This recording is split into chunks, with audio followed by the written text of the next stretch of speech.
आप राम मंदिर हिंदुत्व तो मुझे जानते हो, पर और कुछ बता दूं। मैं 42 साल पहले का कैंसर का सर्जन डॉक्टर हूँ। I am a first generation cancer surgeon in India. Before 42 years, I was doing 5 to 6 operations per day. I was earning 20 to 30 lakhs rupees per day. Before 42 years. मैं मूलतः जहाँ सोमनाथ का मंदिर है गुजरात में, वहाँ का रहने वाला 1000 की आबादी का किसान का बेटा हूँ. I am a son of a farmer. मेरे गांव में 4th स्टैंडर्ड तक ही स्कूल थी. I was talking of 1965. तो 67 में मेरा 4th स्टैंडर्ड पूरा हुआ. माँ को बताया कि डॉक्टर बनना है. उम्र कितनी? 10 साल. मैं कितना सर फिरा वो सुन लीजिए. नहीं सर, तो माँ ने कहा कि डॉक्टर बनना तो बड़े शहर में जाना चाहिए. मैं 10 साल की उम्र में झोला लेकर डॉक्टर बनने के लिए अहमदाबाद पहुंचा. At the age of 10. कोई था नहीं, तो एक झोपड़पट्टी भाड़े ली किराए पर. झोपड़पट्टी की आप कल्पना नहीं कर सकते. यहाँ की मुंबई की झोपड़पट्टी 5 स्टार है. साइड में टीन, गुजराती में पतरा कहते हैं, ऊपर tin. No electricity, no drainage, no water supply. Common toilet तो कभी निकर बिगड़ने का भी डर लगता था. आई गॉट, मैं 11th SSC वाला हूँ. आप में से बड़ी उम्र वाले कुछ होंगे, बाकी आप तो 10th 12th वाले होंगे. 11th SSC थी जब 70% से ज़्यादा मार्क्स नहीं आते थे. मेरे 95% मार्क्स थे.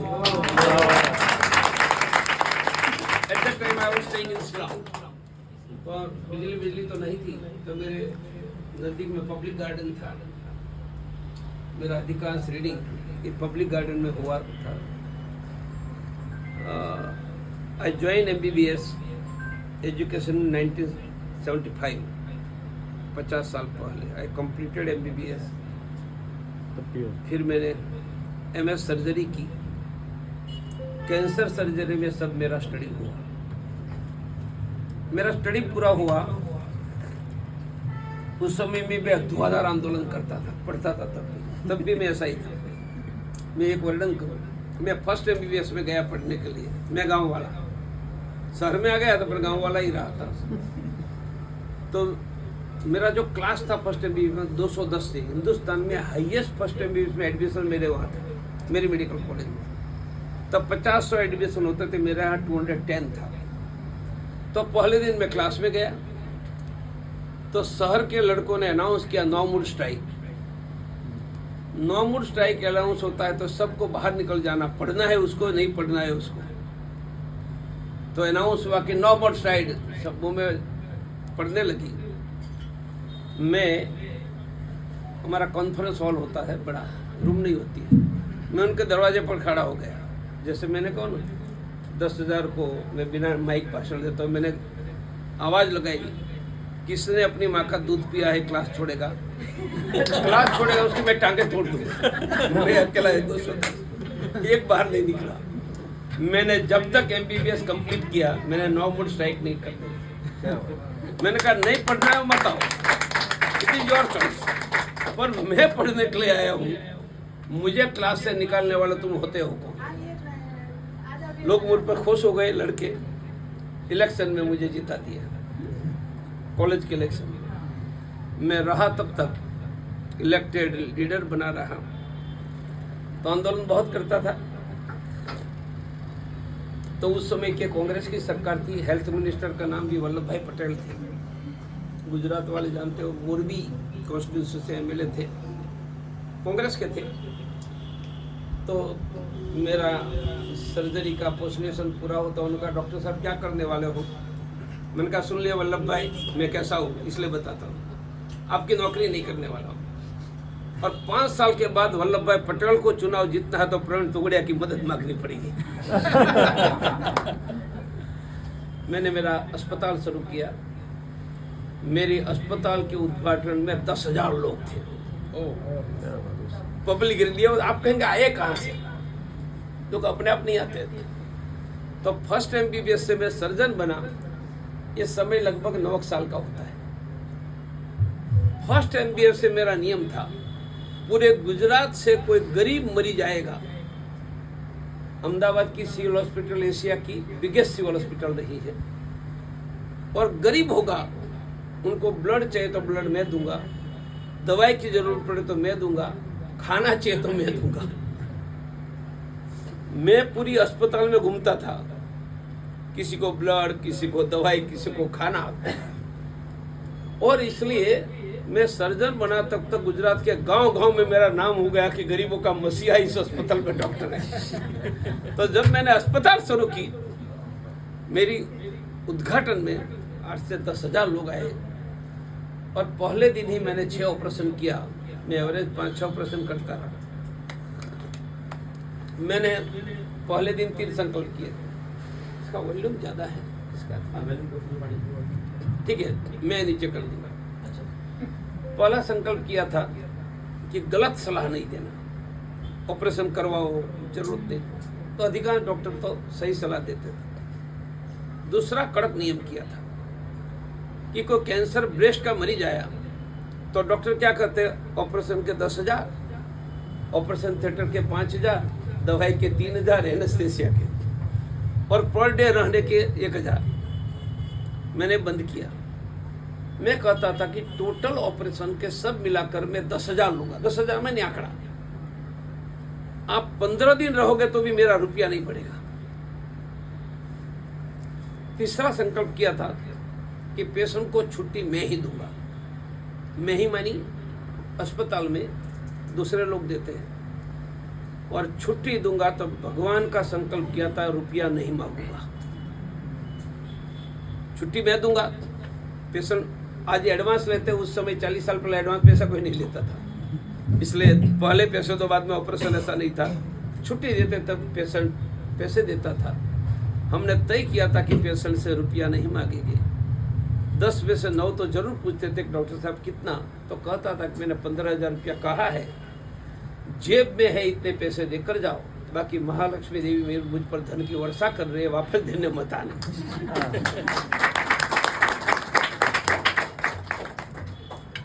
मेरा नाम पढ़ रहा था तब सेवा करने वालों को नाते बना था, पर गरीबों का मुफ्त करने वाले डॉक्टर के नाते बन गया। करोड़ रुपया कमाया, पैसे कम मिले ये सच नहीं है, क्योंकि 10 में से 2 पैसे नहीं देंगे, 2 आधे देंगे, बाकी तो देंगे। मैं प्रारंभ से राम मंदिर आंदोलन में डे 1 से जुड़ गया था। कितनी उम्र से? 25 साल की उम्र। परंतु तब ऑपरेशन करते करते, हॉस्पिटल चलाते चलाते, इनिशियली मैं गुजरात लीड करता था। मैं डे 1 से गुजरात का, मैं पढ़ता था तब भी लीडर था, तो राम मंदिर आंदोलन का लीडर था। पर मैं कर क्या रहा था, मैं सुबह लगभग 9 बजे के करीबन अस्पताल जाता था। ज्यादा समय मेरा ऑपरेशन में रहता था। मैं मरीज कब देखता था? पेशेंट 2 ऑपरेशन के बीच में 2 घंटा मिलता था। कौन सा 2 घंटा? बेहोश पेशेंट होश में आता है, वह सर्जन का काम नहीं, एनेस्थेटिक डॉक्टर का है, हमें कोई काम नहीं होता सर्जन। दूसरे नए पेशेंट को लाकर बेहोश करने का काम एनेस्थेटिस्ट करते हैं, दोनों के बीच। तब बीच में मैं पेशेंट का कंसल्टिंग करता था, और शाम को मैं गाड़ी लेकर निकलता। देखो हिंदुत्व का जुनून क्या होता है। मैं 5-6 ऑपरेशन करने वाला, लाखों कमाने वाला, 6-7 बजे गाड़ी लेकर निकलता था। आप में से पुरानों को याद, तब टाटा सियरा नाम की गाड़ी निकली थी। मैंने इंजीनियरिंग किया, टाटा सियरा की पिछली सीट को मैंने स्लीपिंग कार बना दिया। सीट गिरा देता तो सो सकते थे। मैं 7-8 बजे से सभाएं शुरू करता था, रात को 10 बजे तक। फिर किसी भट्ट के घर में जाकर खाना खा लेता था और फिर गाड़ी में सो जाता था। सुबह अहमदाबाद में आता था, ना धोकर फिर से ऑपरेशन थिएटर में मैंने गुजरात के 10,000 गांव में संगठन खड़ा किया। I started in 90 तक, और स्थिति आ गई कि मैं पब्लिक रैली के लिए बुलाता तो 1 लाख लोग आ जाते थे। आधे मेरी डॉक्टरी की कारण कि वह प्रमाणिक डॉक्टर बुलाते हुए जाना चाहिए, बाकी हिंदुत्व के कारण। और गांव-गांव तक मैंने डॉक्टरी करते करते नेटवर्क खड़ा किया। इस दौरान कुछ घटनाएं हुई। मेरी अस्पताल जहां थी अहमदाबाद में, वहां से 1 किलोमीटर दूर लाखों की मुस्लिम पॉपुलेशन थी। मेरी उम्र कितनी, 25 साल, 85 में।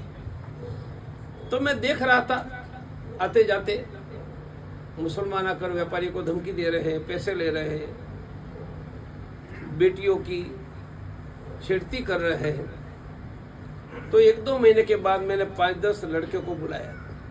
मैंने कहा एक काम करना है। उनका क्या? मैंने कहा टांगे तोड़नी है। लिटरली मैंने कहा टांगे, तो कांग्रेस का शासन था, अमर सिंह चौधरी चीफ मिनिस्टर थे गुजरात में। मैंने कहा टांगे तोड़गे तो केस तो होगा। मैं 2 वचन देता हूँ, केस के बाद सुप्रीम कोर्ट तक मेरा लॉयर मुफ्त में आपका केस लड़ेगा। केस लड़ने में गहने और खेत और घर नहीं बिकेगा। दूसरा वचन दिया, 2-3 महीने जेल में गए तो आपका घर मैं चलाऊंगा, मुझे भगवान बहुत पैसे दे रहे हैं। मैंने टांगे तोड़ना शुरू किया, और मैं यहाँ बैठा ना, इतने सड़क पर कुर्सी डालकर बैठता था। मेरी जो टेरर आई मेरी भाषण की नहीं, ये टांगे तोड़ने की। और 15 दिन में हमारी रेंज में एक व्यक्ति आना बंद हो गया। जैसे देखा लोगों ने कि डॉक्टर साहब कुर्सी पर बैठकर टांगे तुड़वा रहे हैं, इसलिए वो दाढ़ी टोपी वाले आना ही बंद हो गए। लोग, ये 85 की शुरुआत थी, लोग मेरे पीछे पागल हो गए। यह करके मैं सीधी लड़ाई में उतरने लगा। उस समय रथ यात्रा पर हमले होते थे, आपको पुराने लोगों को याद होगा। अहमदाबाद में मैं 1000 लोगों को लेकर हथियार लेकर निकलता था। पूरी रथ यात्रा की लड़ाई मैं ही मारते मारते लीड करता था। मैं कैंसर का डॉक्टर, मैं हाथ नहीं उठाता था। मैं डॉक्टर था, इसलिए मुझे पता था कि मैं बाहर रहूंगा तो लोगों को बचाऊंगा, पर मैं साथ में रहता था, रूम में बैठकर नहीं करता था। तब तक 89-90 में कश्मीर घाटी हिंदू विहीन, मस्जिदों से लाउड स्पीकर से ऐलान हुआ कि हिंदू छोड़कर चले जाओ, तुम्हारी बहन बेटियां छोड़कर चले जाओ। मेरी उम्र 32 साल की थी तब। मेरे मन में विचार आया कि हिंदू माइनॉरिटी होता है तो हमारा घर बहन बेटियां नहीं बचती है, पूरे देश में हम माइनॉरिटी हो सकते हैं तो हमारा क्या होगा। तो 1871 में पहली देश में जनगणना अंग्रेजों ने करवाई, आज भी उपलब्ध है। मैंने सब डॉक्यूमेंट मंगवाए कि 1871 में देश में मुसलमान कितने थे, हिंदू कितने थे। हर 10 साल जनगणना होती है। मैं 1871 से लेकर 1971 तक 10 बार जनगणना में हिंदू कितना घटा, मुसलमान कितना बढ़ा। 1871 to 1971 फिर यह घटने का क्रम अगले 100 वर्ष में वही रहा तो 2071 में क्या होगा। मेरा निष्कर्ष निकला कि हिंदू विहीन भारत होगा। मैं योद्धा तो बन गया था, 500,000 लोगों के लिए मारने तो निकलना था। हमने जीवन में लड़ने का, मैं लड़ने का शब्द प्रयोग करता हूँ। मैं अबू जान चच्चू जान गले लगाने वाला तब भी नहीं था, पर लड़ने के पहले मैंने बहुत बड़ी तैयारी की। कौन सी तैयारी की? मैंने कुरान का अध्ययन किया, मौलवी की बातें। आप कुरान जानते हो, उनका दूसरा पुस्तक का नाम हदीस है, सब नहीं समझाऊंगा। तीसरा मोहम्मद पैगंबर के बारे में अधिकृत हिस्टोरियन, गालियां देने का नहीं, ब्रिटिश हिस्टोरियन मार्गोलिथ, मुइर, इब्न इसाक, एक 1,500 पेज के वॉल्यूम सब पढ़ डाला। मक्का का शिव मंदिर कैसे टूटा और मक्का से लेकर मलेशिया से लेकर जंग कैसे चला, कौन लड़ा, उनका अध्ययन किया। अध्ययन करते करते मेरे ध्यान में आया कि मेरे ही पुरखे मक्का मदीना में थे, मेरे ही, मेरी पूरी एंसेस्ट्री अरब हिंदू से है। वहाँ से लड़ते लड़ते मारते मारते घोड़ा लेकर हम 800-900 वर्ष पहले पंजाब में आए थे, सोनीपत। वहाँ से गुजरात में शिफ्ट हुए। तो हमको लगा कि अरबस्तान हमारे हाथ में नहीं रहा तो हिंदुस्तान हाथ में नहीं रहा तो कहाँ जाएंगे। मेरे जीवन का पहली वॉर स्ट्रेटेजी मैंने इम्प्लीमेंट की। मैं शब्द पर वॉर स्ट्रेटेजी कह रहा हूँ, जीतने की। 3 शब्द थे, डिटेक्ट, ट्रेन, सपोर्ट। डिटेक्ट मानी गुजरात के हिंदुओं में से योद्धाओं को ढूंढो, ट्रेनिंग दो, ट्रेनिंग के बाद उनको समर्थन दो। मैं टैलेंटेड हूं कहने की जरूरत, कितना टैलेंटेड हूं। हिंदुस्तान में योद्धा ढूंढने का मैंने मशीन ढूंढ निकाला। मशीन, यह मशीन का नाम है त्रिशूल। पूरे हिंदुस्तान में सार्वजनिक सड़कों पर त्रिशूल देना मैंने शुरू किया। घरों में त्रिशूल लेकर आते थे और सबसे पहले त्रिशूल दिया 4000 लोगों को 1990 में दिया था। त्रिशूल दिया क्यों? क्योंकि मैंने कुरान हदीस पढ़ने के बाद मैंने वेदों का अध्ययन किया। मैं चारों वेद, कल भी यहाँ 1 घंटा में वेद पाठ करूंगा और मैं खूंखार क्षत्रिय परंपरा से हूँ। चारों वेदों का, 18 पुराण का, ये बोल रहे हैं सभी मंत्र, मैं 1 घंटों तक बोलता हूँ। मेरे ध्यान में आया यह सब पढ़ने से कि पूर्व जन्म का योद्धा होगा वही त्रिशूल उठाएगा। ये मेरा शास्त्र का ज्ञान था। मैंने त्रिशूल बनाने की फैक्ट्री डाली 90 में।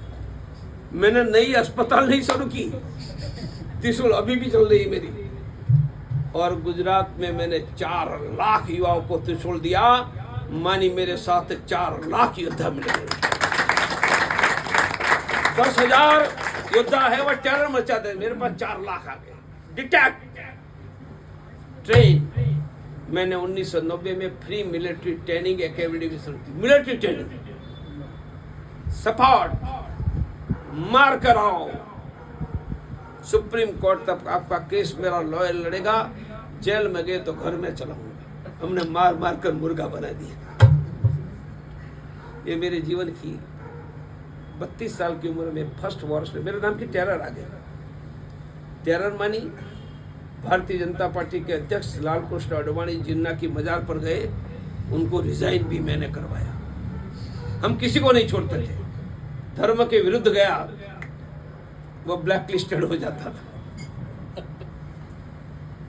दूसरी वॉर स्ट्रेटेजी मैंने राम मंदिर के लिए इम्प्लीमेंट। राम मंदिर में मैं पहले से आ गया था, शुरुआत के वर्षों में ऑपरेशन करते करते। बाद में कश्मीर घाटी के बाद मैंने फैसला किया कि पैसे तो आ गए हैं, अब 500, 1000, 2000, 5000 करोड़ कमा कर क्या करना है, हमारे हाथ में नहीं रहेगा। तो जो कमाया है वो हमारे बेटों के हाथ में रहे, ऐसा भारत बना दे। तो बाद में मैंने अस्पताल, घर बार सब छोड़ दिया। इसके बाद मैं घर बार में नहीं गया। वो लोगों के घर रहता हूँ, खाना खाता हूँ, पैसे मांगता हूँ, बांटता हूँ 30 साल से। और एक शहर में 2 रात नहीं सोया हूँ। एक शहर में 2 रात नहीं, 30 वर्षों में। साधु संत भी कभी 5 दिन रहते हैं। मैं हिंदुओं को जगह में 8 दिन आसाम में था। आसाम से आया हूँ। आसाम मानी बांग्लादेश बॉर्डर पर धुबरी डिस्ट्रिक्ट, जहाँ 82% मुसलमान है, वहाँ भी सभा करके आया। चिरांग भूटान बॉर्डर पर मानी में जंगलों से जहाँ कोई दिखाई नहीं देता है, और मैं 25 लोगों पर वही भाषण देता हूँ, जाने 25 लाख खड़े हैं, क्योंकि इतना हिंदू तो जग गया। तो दूसरी मेरी जीवन की वॉर स्ट्रेटेजी राम मंदिर की। 450 वर्षों से लड़ रहे थे, मंदिर बना क्यों नहीं? हमारे ही पराक्रमी पुरख थे। एक ही कारण था, राम मंदिर के लिए अकेला अवध लड़ रहा था, पूरा देश नहीं लड़ रहा था, पूरा यूपी नहीं लड़ रहा था। 1984 में नवंबर में सरयू के तट पर अयोध्या में हमने हाथ में जल लेकर संकल्प किया, मंदिर वहीं, बाबर के नाम का भारत में कुछ भी नहीं। हमने संकल्प लिया।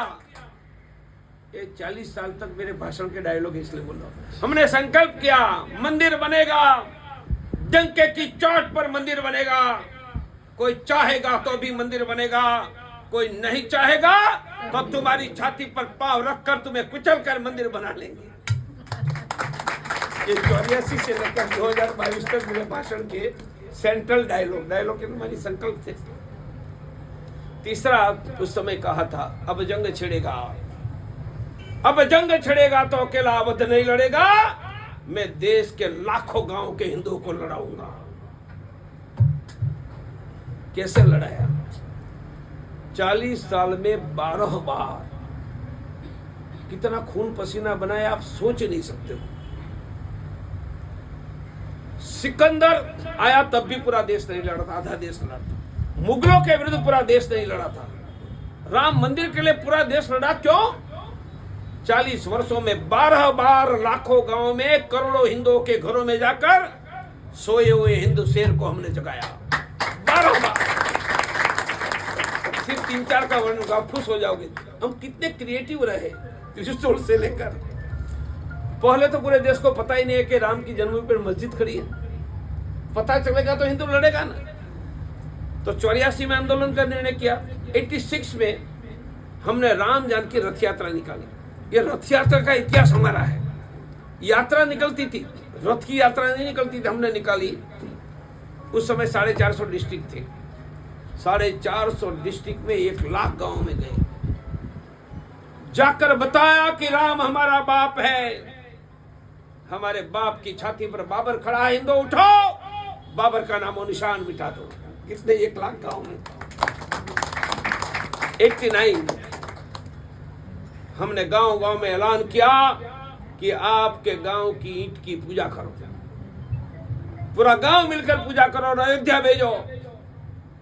आपके गांव की पूजित रामशिला अयोध्या में। कितने गांव में पूजन करवाया? 4 लाख। कितने लोगों ने पूजन किया? 30 करोड़। ये 4 लाख गांव में कितने लोग गए होंगे? 89 में तीसरा काम। अभी जो राम मंदिर बना है वह राम मंदिर का मॉडल एग्जैक्ट 87 में बना था। कहां? अहमदाबाद में। किससे बनाया? जिनसे सरदार पटेल ने सोमनाथ का मंदिर बनाया था, उनका पौत्र, उसका नाम है चंद्रकांत सोमपुराज भी है। उनके घर पर अशोक जी सिंघल और हम दोनों गए। कब गए? जब बाबरी मस्जिद खड़ी थी, 1 फुट जमीन नहीं थी, कांग्रेस की सरकार थी। हमने कहा मंदिर तो बनने वाला है। 3 एकड़ में भव्य मंदिर का मॉडल मैप बनाओ, डिजाइन बनाओ, मॉडल बनाओ। उन्होंने बनाया। और 36 साल पहले प्रयाग में कुंभ था, अभी वो था ऐसा। मैं 30 साल की उम्र में, 31 साल की उम्र में ये मॉडल लेकर अहमदाबाद से कुंभ में गया था। कुंभ में जाकर चारों शंकराचार्य, 10,000 साधु संत को बुलाकर कहा कि मंदिर ऐसा बनाएंगे। सबने आशीर्वाद देकर स्वीकृति की। और वहीं पर हमने घोषणा की कि मंदिर किसी एक व्यक्ति के पैसे से नहीं बनेगा, मंदिर तो गरीब हिंदुओं के पसीने के 1.25 रुपया से बनेगा। जबरदस्त क्रिएटिव इनोवेटिव थिंक थी। 1.25 रुपया कूपन बनी, 1.25 रुपया किया। लोग 1.25 रुपया कहने के लिए कहते, 11 मांगते। नहीं, 11 भी नहीं, ये 100 भी नहीं। कितने घरों में गए? 8 करोड़ घरों में गए। हम 8 करोड़ घरों में 1.25 रुपया मांगने नहीं गए थे, अयोध्या के धर्म युद्ध में बुलाने गए थे। ऐसे 12 कैंपेन थे, सबका वर्णन नहीं करूंगा। ये मेरे जीवन की सेकंड वॉर स्ट्रेटेजी थी। और जब हमने 89 में बुलाया कि चलो अयोध्या, हिंदुओं के हजारों वर्षों के इतिहास में पहली बार लाखों गांव के लोग निकले। बाबर का नामो निशान मिट गया, हिंदू जग गया। ये मेरे जीवन की सेकंड वॉर स्ट्रेटेजी थी। 89-90 में जब मैंने अध्ययन किया कि हिंदू विहीन भारत होगा, जनसंख्या कितनी घटेगी, कितनी कम होगी, ये सब्जेक्ट मेडिकल साइंस का डॉक्टर के नाते डायरेक्ट मेरा है। 2 चीजों के आधार पर जनसंख्या कम और बढ़ती है, जन्म दर और मृत्यु दर। ये दोनों मेडिकल साइंस का सब्जेक्ट है, उसको फर्टिलिटी रेट कहते हैं। तो 90 में हिंदुओं की जनसंख्या हम 2 हमारे 2.5 थे, एग्जैक्ट 2.4 थे। मुसलमान वह 2 उनके 3.5 थे। आज क्या है? हिंदुओं के हम दो हमारे पौने दो। फर्टिलिटी 2.4 से 1.7 आ गई है। मुसलमान 2.5 पर है, उनकी भी थोड़ी कम हुई है, पर तो 2 के 2.5 बढ़ रहे हैं। हम पीछे जा रहे हैं। अभी हमारी जनसंख्या 114 करोड़ है। यही चलता रहा तो मेरा अंदाज है अगले 70 साल में हिंदू पॉपुलेशन 50 करोड़ में सिमट जाएगी। जो मैंने सोचा था, विजुलाइज किया था, उनसे बुरी स्थिति की और भारत आगे बढ़ रहा है। यह कुंभ के दौरान मैंने मेरे जीवन की 3rd वॉर स्ट्रेटेजी इंप्लीमेंट की। उनके 2 एक्शन हैं। जब तक भारत में हिंदू मेजॉरिटी, हमारे घर सुरक्षित है। हिंदू माइनॉरिटी हो गया, सरकार मुसलमानों की होगी, आर्मी पुलिस टैक्स पैसे उनके पास, संख्या उनके पास, हम बच नहीं पाएंगे। तो मेरी स्ट्रेटेजी का पहला कदम है डंडे या कानून से भारत में हिंदुओं का बहुमत बनाकर। उनका 4 पॉइंट एक्शन प्लान है। पहला, जनसंख्या नियंत्रण का कानून बनाओ। हमारी जनसंख्या नियंत्रित हो गई, हम दो हमारे पौने दो, law will not affect us. कैसा कानून बनेगा? आज कानून बना और उस समय जिनके घर में 2, 3, 4 बच्चे हैं, 2 भी है, कानून बनने के 1 साल के बाद उसके घर में और बच्चे का जन्म हुआ, उनके पूरे परिवार को सरकारी रेशन का अन्न बंद करवा देना। उनके पूरे परिवार के बच्चों को सरकारी स्कूल में एडमिशन नहीं, अस्पताल से दवाई नहीं, बैंकों से लोन नहीं, सरकारी नौकरी नहीं, उसको वोट देने का अधिकार छीन लिया जाए। ये पहली बात है। दूसरा, बांग्लादेशी मुसलमानों को हटाओ। तीसरा, तब तक 3 बच्चे हिंदू सच्चे, एनकरेज करो जो कर सकते हैं। और चौथा, खरीदी हिंदुओं से करेंगे, रोजगार हिंदुओं को देंगे। यह इकोनॉमिकल बॉयकॉट है। मैं लीगल शब्द को, मेरा दूसरा बहुत जुझारू है। मानो ये प्रयास करने के बाद भी हिंदू घटने लगा, हिंदू घटेगा, हिंदू घटेगा। तो मैंने ऐसा प्लानिंग बनाया कि हिंदू घट गया तो अभी हिंदू ही पीटेगा और हिंदू ही जीतेगा। ये कोई नई बात है। एक सांप निकलेगा, बलबले भाग जाएंगे। चींटी निकलेगी, कोई नहीं भागेगा, हाथ पे चढ़ेगी तो मारेगी या फेंक देंगे। जिस सांप से भलभले भाग जाते हैं, सांप पर हजारों चिटिया चढ़ जाती है तो कौन मरेगा? सांप। मानी एक आवाज से एक हिंदू के लिए हजारों आ गए, सांप मरेगा या नहीं? एक आवाज पर एक हिंदू के लिए लाखों निकल गए, अनेक सांप मरेंगे। करोड़ों निकल गए, सभी सांप मर जाएंगे। इस्लाम ने डे 1 से, मैंने कहा कि सबसे पहला स्टडी इस्लाम, और एकेडमिकली मैंने स्टडी किया है। मुसलमान है वो कोई न कोई मस्जिद का मेंबर है। मुसलमान है वह शुक्रवार की जुमा की नमाज में धंधा छोड़कर जाता है। हर रोज जाने वाले सब नहीं है, 5 बार वाली बाप हम बगे, कुछ लोग जाते काम धंधा नहीं है, शुक्रवार को जाते। पर शुक्रवार के दिन दुनिया का 140 करोड़ मुसलमान मस्जिद में होता है, वहां ऐलान होता है, 140 करोड़ फॉलो करते हैं। कुंभ के पहले मैंने प्लानिंग किया, मंगल या शनिवार हर सोसाइटी में, ये फ्लैट के नीचे गांव में, हर सप्ताह लोगों को इकट्ठा करके हनुमान चालीसा करवाना। आप पूछेंगे हनुमान चालीसा पसंद क्यों किया? क्योंकि 5 मिनट ही लगती है। हमारे यहाँ 2 परंपरा है, शैव और वैष्णव। हनुमान जी में दोनों इकट्ठी हो जाती है। शैव वैष्णव का झगड़ा नहीं, सबको पता नहीं है। तमिलनाडु, आंध्र, कर्नाटक, केरल में भी हनुमान जी स्वीकार्य है। वहाँ सभी भगवान स्वीकार्य नहीं है, हनुमान जी है, बाकी शिव ज्यादा स्वीकार्य है। कुंभ में प्लानिंग किया, लगभग 30,000 जगह पर हनुमान चालीसा आ गए। मैं 20 नवंबर को निकला हूँ। मैं मिड अप्रैल तक भारत के 250 डिस्ट्रिक्ट, 1500 ब्लॉक, महाराष्ट्र गुजरात में तहसील, 1 लाख हनुमान चालीसा का प्लानिंग करवाते घूम रहा हूँ। आज भी मेरा राउंड का मेन पर्पज यह है। कभी 85 में मैं जुनून से निकला था गांव तक काम खड़ा करने के लिए। जो मैंने कहा 10,000 गांव, गुजरात में 18,000 गांव है। 90 तक मेरे पास गुजरात में 10,000 से ज़्यादा गांव में संगठन, और 10,000 गांव में संगठन है तो एक गांव से 5-10 आए तो लाख आ जाएंगे। 85 से 90 मैंने बहुत कठोर परिश्रम, कार में सोकर घूमता था। उनसे ज़्यादा मैंने शुरू किया है। रिस्पॉन्स एक्सीलेंट है। कल्पना ताकत से 10 गुना ज़्यादा परिणाम है। पहले चरण में 1 लाख हनुमान चालीसा, बाद में 5 लाख में 11 लाख तक चला जाने वाला। मैंने तीसरी बार कहा है, स्टडीड इस्लाम एक्सटेंसिवली। इस्लाम की 3 विशेषता।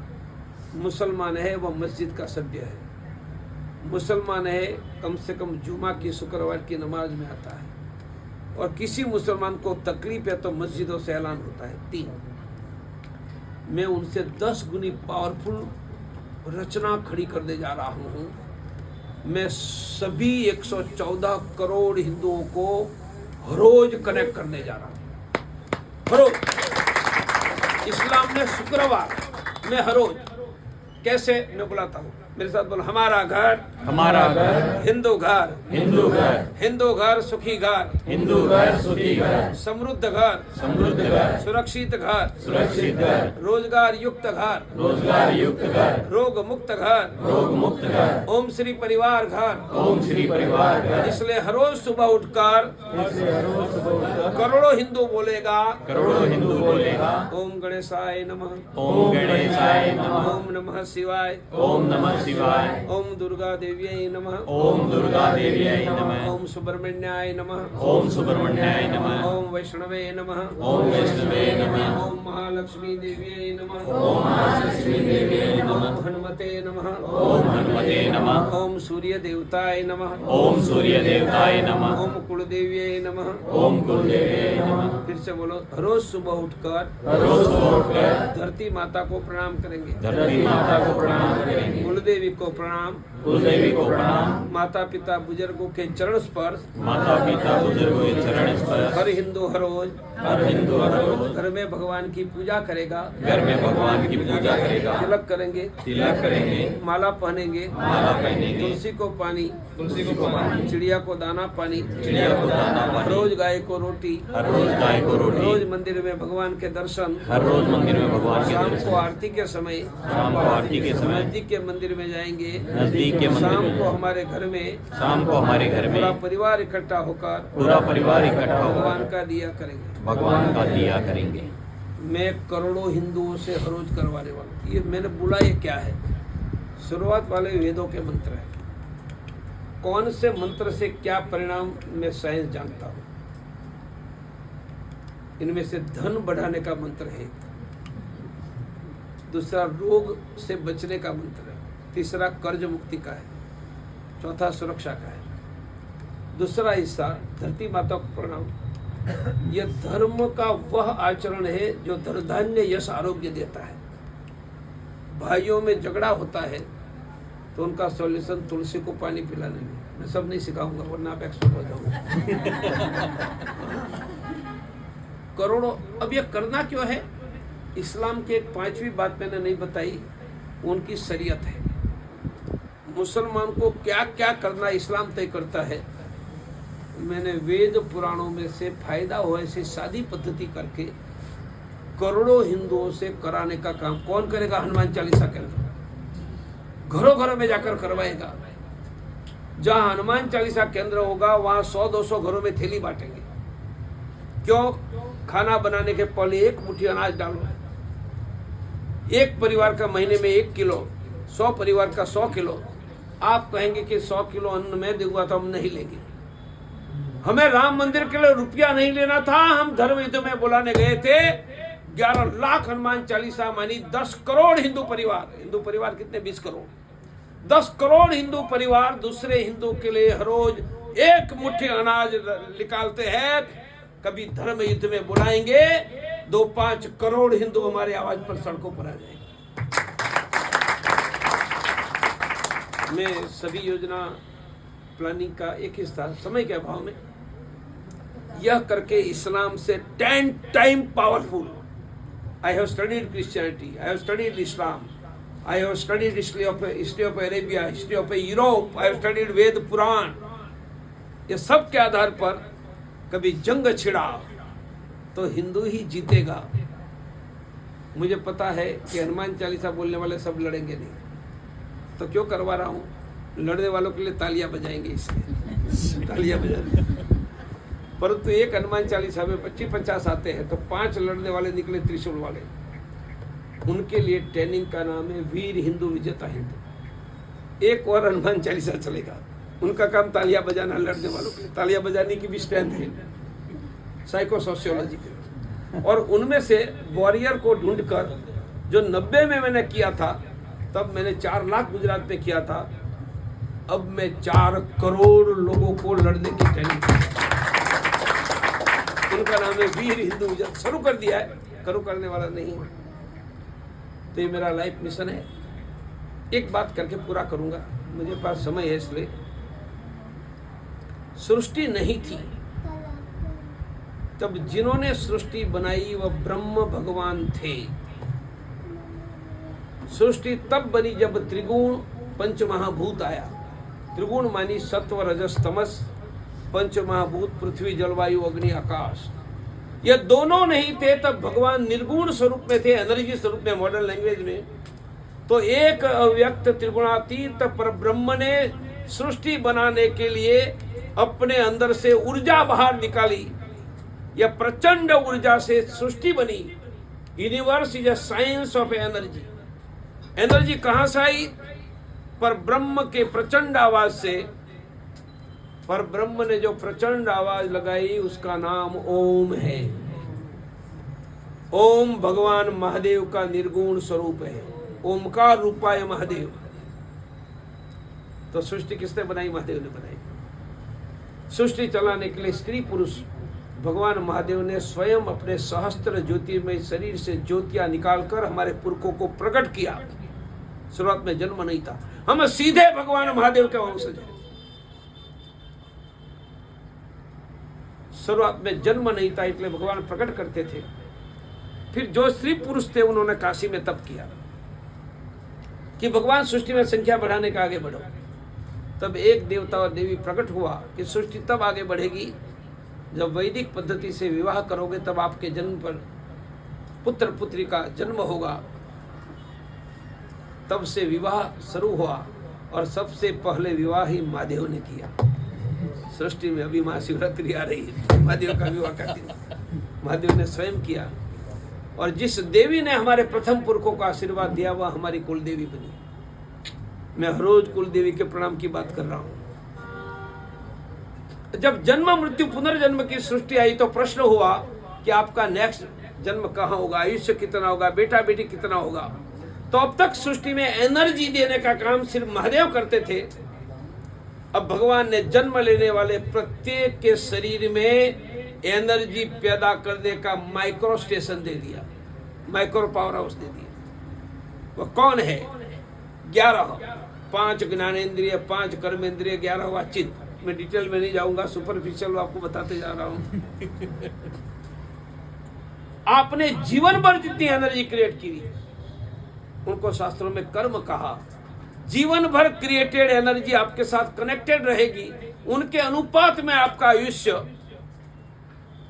जन्म मृत्यु पुनर्जन्म की सृष्टि के साथ आए तो 2 एक्सीडेंट हो गए। पहला एक्सीडेंट हुआ कि व्यक्ति बुरा सोचेगा, बुरा देखेगा, बुरी एनर्जी क्रिएट होगी, कनेक्ट हो जाएगी। वह उनकी क्रिएटेड बुरी एनर्जी सभी जन्मों में कनेक्टेड रहेगी। मानो मैंने किसी को गाली दी, बुरी एनर्जी मुझसे कनेक्ट हो गई। मैंने 1 रुपया की चोरी की, बुरी एनर्जी कनेक्ट हो गई। सभी जन्मों में डंडा पड़ेगा। आपके 500 जन्म है, एक जन्म में एक गलती, तो सभी जन्मों में 500 बार डंडा मानी दुख आएगा।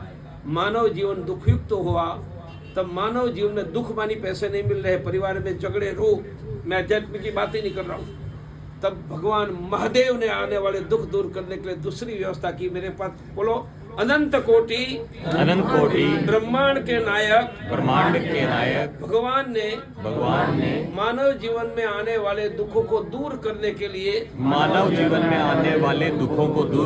जो व्यवस्था दी उसका नाम हिंदू धर्म है। हिंदू धर्म किसने दिया? भगवान महादेव ने। वर्णन है, विशाल वटवृक्ष है, नीचे युवा गुरु बैठे हैं, बाल काले हैं, सामने वृद्ध शिष्य को उपदेश दे रहे हैं। गुरु का मुंह दक्षिण दिशा में है, इसलिए दक्षिणामूर्ति कहा है। स्वयं भगवान महादेव थे, उपदेश दे रहे तो ऋषियों को, ऋषियों ने हमारे पुरखों को दिया। यह धर्म है। मैं अहमदाबाद में हूं तो प्रतिदिन भगवान दक्षिणामूर्ति का अभिषेक करता हूं, प्रतिदिन। प्रवास में लेकर घूमता नहीं, मैं आगे आ जाऊं। दूसरा एक्सीडेंट क्या हुआ? 800 करोड़ लोग हैं, 500 करोड़ बुरा सोचेंगे, बुरा करेंगे, तो पूरी सृष्टि में बुरी एनर्जी अच्छी एनर्जी से बढ़ जाएगी। जैसे कोहरा आता है, धुंध आता है, फॉग आता है, तो बुरी एनर्जी बढ़ जाती है, तो भलभला दुष्ट कर्म करने लग जाता है। शास्त्रों में यह समय को कलयुग कहा, और कलयुग में भलभला इंसान दुष्ट कर्म करने लग जाए तो उसको असुर राक्षस का। चंड मुंड रक्तबूज बीज त्रिपुरासुर महिषासुर धूम्रलोचन, एक समय के ने अलग अलग कलयुग के राक्षस है। जब सृष्टि प्रकट हुई तब वेद भगवान प्रकट हुए थे।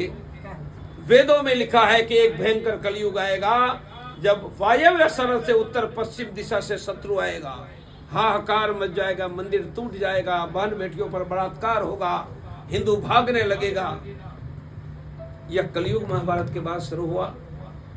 कलयुग के दुष्ट प्रभाव से राक्षस आए, पूरे यूरोप के मंदिर टूट गए। 378 तक पूरा यूरोप हिंदू था। अंतिम रोमन सम्राट का नाम कॉन्स्टेंटाइन था, कॉन्स्टेंटाइन। 378 AD। 300 वर्ष में यूरोप हिंदू विहीन हुआ। लगभग 2 करोड़ हिंदुओं की लड़ते लड़ते मृत्यु हुई। तब तक 612 में अरबस्तान की धरती पर मोहम्मद पैगंबर खड़े हुए। अरबस्तान की धरती पर लगभग एशिया में 200 करोड़ हिंदू मारे गए, 50 करोड़ भारत में, और वह आंधी भारत में आगे बढ़ रही है। मेरा अंतिम हिस्सा अध्यात्म का है। सृष्टि निर्माण के साइंस से लेकर आज तक की लड़ाई का बेज कहाँ है? जब अंतिम कलयुग आया, भगवान पृथ्वी पर आते हैं। दुनिया में एनर्जी का फाइनल सुपर पावर हाउस भगवान है। मानो भगवान हमारे सामने आकर आशीर्वाद लेने बैठ गए तो उनकी एनर्जी पृथ्वी में आ जाती है। एनर्जी पृथ्वी में फैल जाती है तो संपूर्ण असुरों का नाश करना डिफिकल्ट होता है कि असुर भी एनर्जी प्राप्त कर लेंगे। इसलिए महाभारत के बाद सभी भगवान ने पृथ्वी पर आना बंद कर दिया। तब तक भगवान आते थे, परंतु भगवान ने एक काम किया कि जंग होने वाला है। भगवान ने हजारों अपने गणों को महाभारत के बाद जन्म देकर लड़ने के लिए भेज दिया। उनका काम जन्म लो, धर्म के लिए लड़ो मरो, फिर जन्म लो।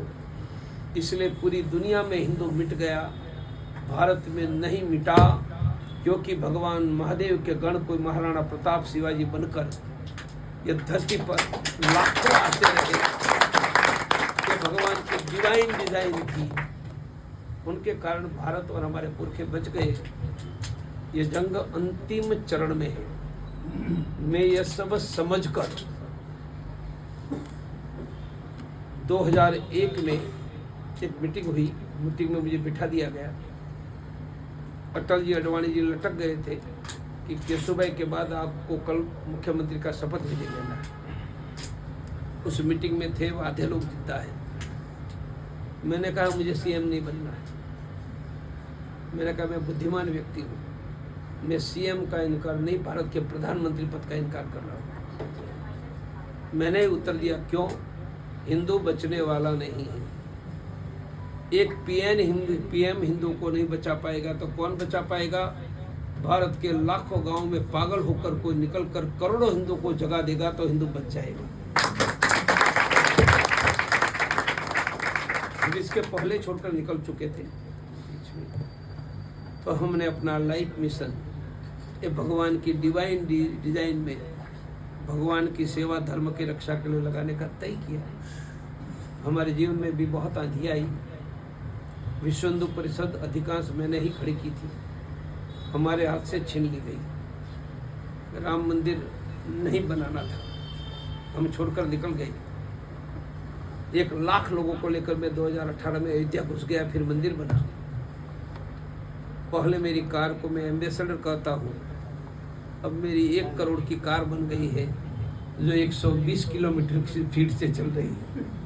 फिर से मेरी सेना थी उनसे बहुत बड़ी सज गई है। तो कुल मिलाकर भगवान की डिवाइन डिजाइन, संघर्ष, विजय का अंतिम एक्शन प्लान, विजय का, और ये भगवान के आशीर्वाद उन पर ही रहेंगे जो धर्म के लिए लड़ने निकलेंगे। वो शिवाजी होगा, महाराणा प्रताप होगा, आप निकलोगे या मैं निकलूंगा। तो मेरी अपेक्षा क्या है? मेरे संगठन का नाम अंतर्राष्ट्रीय हिंदू परिषद है। युवाओं का राष्ट्रीय बजरंग दल, बहनों का राष्ट्रीय महिला परिषद, यंग बहनों का ओजस्विनी। आप कोई ना कोई संगठन में सीधा जुड़ो। मेरे पास आज भी लाखों लोग हैं, बहुत बड़ी मात्रा में आ गए हैं, परंतु 140 करोड़ में जितने आए इतने कम हैं। डायरेक्ट जुड़ो। It is a question of our survival. मैं बहुत बड़ा योद्धा, स्ट्रेटेजिस्ट, प्लानर, ऑर्गेनाइजर, और भारत के हर गांव में मेरे प्रति श्रद्धा। इतने वर्षों के काम में किसी भी गांव में चला जाए तो 50 लोग मिलने के लिए आ जाते हैं, और उसको मैं ऑर्गेनाइजेशन में कन्वर्ट कर रहा हूँ। तो आप जुड़ो, मेरा काम तुलनात्मक आसान होगा।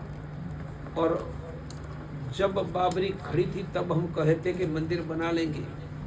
ये अपनी ताकत से नहीं कर रहे थे, हमें भगवान की ताकत का अंदाज था। तो आज भी भगवान की ताकत का अंदाज है, हिंदुओं को जिता देंगे। आप जुड़ोगे तो जितने में यशभागी रहोगे। हम भी कहते कि हमारा जीवन का सौभाग्य है कि ये जंग लड़ने का भगवान ने हमको मौका दिया। सबको नहीं देते, पूर्व जन्म पे सत्कर्म में उनको मिलता है। तो आप सीधे हमारे संगठन से जुड़ो। एक बात।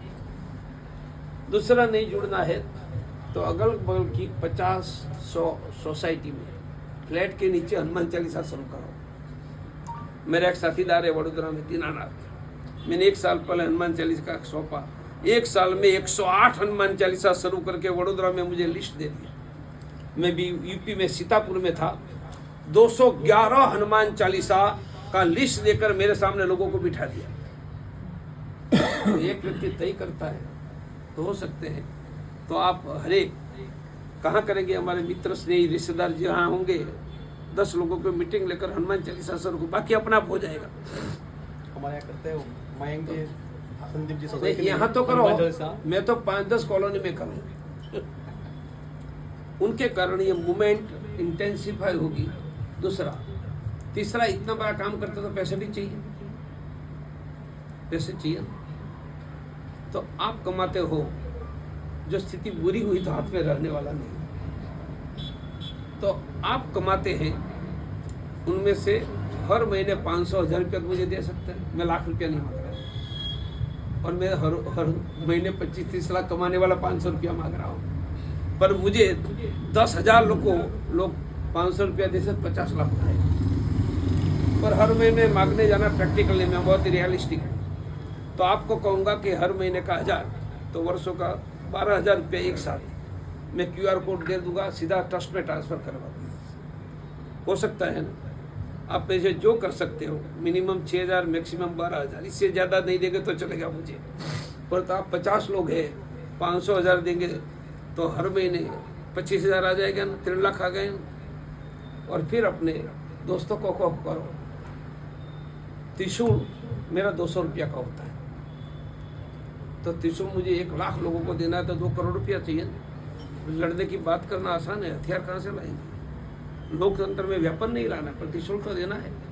मैं 1 मुट्ठी अनाज की थैली 1 करोड़ घरों में, 1 थैली 5 रुपया की, 5 करोड़ रुपया तो थैली का देना पड़ेगा ना। आपके ध्यान में आ रहा है ना? काम करने के लिए लोगों को मुझे पैसा नहीं देना पड़ता, वो सब अपनी श्रद्धा से करते हैं। परिसर से मैं मुफ्त में ब्लड प्रेशर शुगर की जांच कर रहा हूँ। कहाँ? जहाँ हनुमान चालीसा चलता है। शुगर की स्ट्रिप तो 8 रुपया की आती है, वो तो मैं सप्लाई कर रहा हूँ। तो आप जितने हैं यहाँ संकल्प करके जाओ, मैं उनको QR कोड देकर जाऊँगा, मैं पूछने नहीं आऊँगा। आप ट्रांसफ़र करवा के सीधा स्क्रीनशॉट उनको भेज दो, मुझे देने की ज़रूरत नहीं है। और फिर 10-10 लोगों को दिलाओ। तो मेरी 3 बात, सीधे संगठन के जुड़ो। 1, हनुमान चालीसा रहते वहाँ चलाओ, यहाँ तो 1 चलेगा, बाकी रिश्तेदारों के वहाँ चलवाओ। तीसरा, हर महीने मुझे 500 या 1000 रुपया पर वंस ईयर, दूसरी बार हम मांगेंगे नहीं, ये करो। मुझे शास्त्रों का ज्ञान, भगवान सबके बहुत जानकारी है। भगवान हमें जीता देने वाले हैं, पक्का जीता देने वाले हैं। तो साथ में आओगे तो भगवान का काम करने का, लाभ लेने का आनंद मिलेगा। नहीं आओगे तो भी भगवान जीता देंगे। आप आइए मेरे साथ, इतना मुझे करना है। अब मैं इनकी खुशी में सबको प्रसाद देता हूँ। डायबिटीज वाले प्रसाद नहीं लेंगे। मैं डॉक्टर हूँ।